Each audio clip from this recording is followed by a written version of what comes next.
लेकिन एक सेकंड ಮಗನ ಎಲ್ಲಂತೆ ನಿಮ್ಮ ಅಮ್ಮ ಮಮ್ಮಿ ಬರೋದ ಒಂದ್ 2 ಕಿಲೋ ಮಟನ್ ತಗೊಂಡ್ ಹೋಗ ಮಾಡ್ತಪ್ಪ ಹಂಗ अच्छा ಹಾ ನಾವ್ 200-300 ಕಿಲೋಮೀಟರ್ ಗಂಟ್ಲೆ ಹೋಗಿರ್ತೀವಿ ಕೋಣ್ಯಾರ ಮನಿಗೆ ಮಾಡ್ತೀರೇನ ನಾಷ್ಟ ಮಾಡ್ತೀರೇನ ಚಾ ಕುಡಿತೀರೇನ ಅದ್ ಕೇಳ್ತಾರೋ ನೀನು ಜಾಗ ಬಿಟ್ಟಾರ ಅಂಬಲ್ಲ ನೋಡಿ 2 ಕಿಲೋ ಮಟನ್ ತಗೊಂಬಾಕ್ ಹೇಳತ್ತದಿ बात तो सही है ಹೋಗು ಹಂಗನ್ಬಾರ್ದು ನಿಮ್ಮ ಮಾವ ನಿಮ್ಮ ಮಮ್ಮಿ ಬರಾಕತ್ತಾರೋ ಇದಕ್ಕೆ ತಲೆ ಕಟ್ಸ್ಕೊತಿ ಹೋಗ್ ತಗೊಂಬರೋ ಜಲ್ದಿ ಶಾಣ್ಯದಲ್ಲಿ ಅಲ್ಲ ಅಲ್ಲಿ ಹೋದ್ರ ಚಪಾತಿ ಎಟ್ ತಿಂತಿ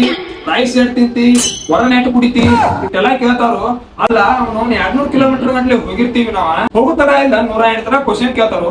ಅಲ್ಲೇ ಇರುದು ವಾಪಸ್ ಬರುದು ಬಂತು ಗೊತ್ತಾಗಂಗಿಲ್ಲ ಮತ್ತ ಅವ್ರು 2 ಕಿಲೋ ಮಟನ್ ತಗೊಂಬಂದ್ ಹಾಕ್ನಂತಿ ಛೇ ಹೆಂಗ್ ಬಾಳೆ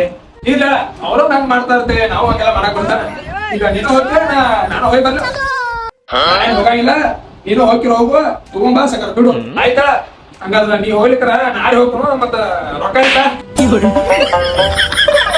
ಏನ್ ಉದುದ್ ಕೊಟ್ಟ ಬಾರ್ಸು ತಗೊಂಡಂಗ ತಂದ್ ಹಾಕು ಮಟನ್ ತಂದ್ ಹಾಕು ನನಗೆ ಯಾಕೆ 1,000 ರೂಪಾಯಿ